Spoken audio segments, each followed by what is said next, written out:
Ow. How's it going, everyone? It's Artifacts. Today we're going to do something a little bit different. I'm going to make a really nice little vocal pad out of the last neuro robot sci-fi voice I made in Vital. Now we're going to turn it into the archetype vocal pad, and for this we're going to use the synth known as Quanta. For once, a tutorial not using Vital. It's not so important if you don't have this synth, so definitely still check out the video because I'm just going to explain some kind of granular synthesis stuff, and you can do this with other plugins as well.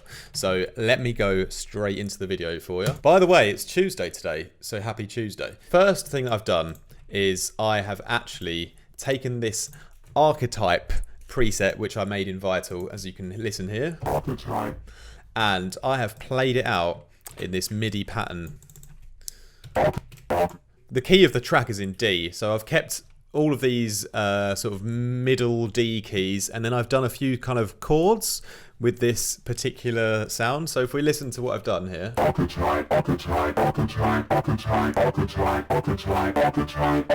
This is the basic start to the sound, which I'm then going to put into Quanta and make into like a vocal pad that's going to fit into this second kind of 16 bar section of this track where I want to create something a bit more melodic and a bit crazy.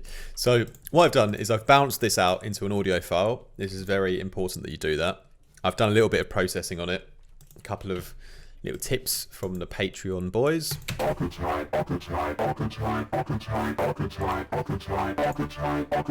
So we end up with that sound, and then this is then running into Quanta. So let's bring up the Quanta. Now it's a little bit quiet, this synth, so what I've done is I've just put on a gain here, the kilohertz gain.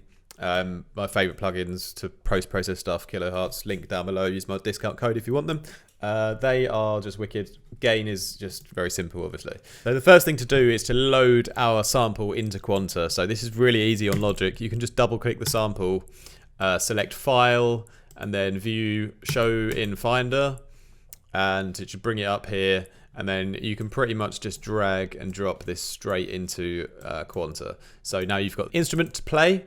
It's not like a harp or a violin, it's a quantized granular instrument, okay? So at the beginning, it's gonna just select, you can choose the position of the sample that it's gonna start looping, like with granular synthesis. And it's gonna sound a bit naff at the beginning. Make sure you turn the level up and then whack up the gain.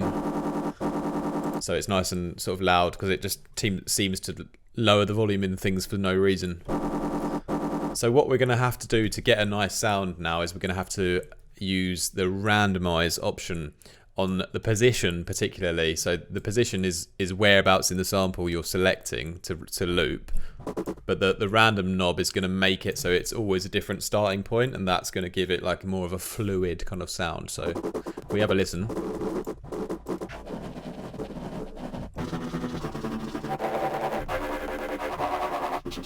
So you can just sort of cycle through the position to find some nice textures that you like. Turn the random up a little bit. I would turn up the random on the grains as well. And then you can just play with the settings on the grains and the length to get like a slightly different kind of movement going on. Could maybe randomize the length as well. And I sometimes like to play with this shape, just turn it up. You can sometimes get sort of a louder, more staccato effect with certain shapes, so that depends on what sound you're exactly after. So that's pretty cool. You can also reverse the effect here, just to create a slightly different character. And once you're happy with that, what I've done in this case to make this kind of chord progression, for each section here, you know, I've got these 4 different, essentially, chord sort of harmonies. So for each one, I've actually chosen to make a different channel strip of Quanta. And then in each Quanta, I've chosen different positions. So the position somewhere in the first quarter on the first one, and then the third one, I've gone somewhere in the second quarter, and so on and so on. So I've chosen a selection in each kind of chord progression, and then on each of those I've tweaked it, and I've found just a particular kind of sound that I thought was cool, no like real science behind it. I've then come up with these 4 different versions of Quanta, which are all taking something from each section in the chord progression. So let's listen to them.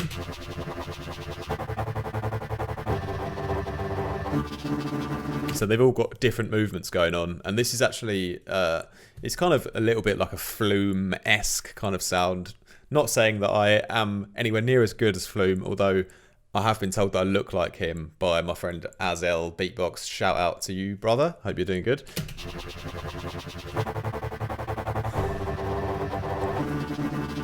I've gone on to post-process it.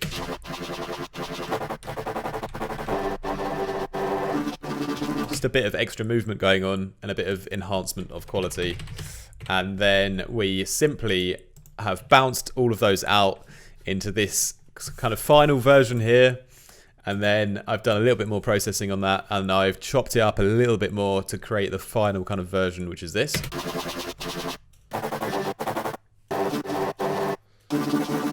So that's pretty cool, right? So now let's play what we made in context to the whole song.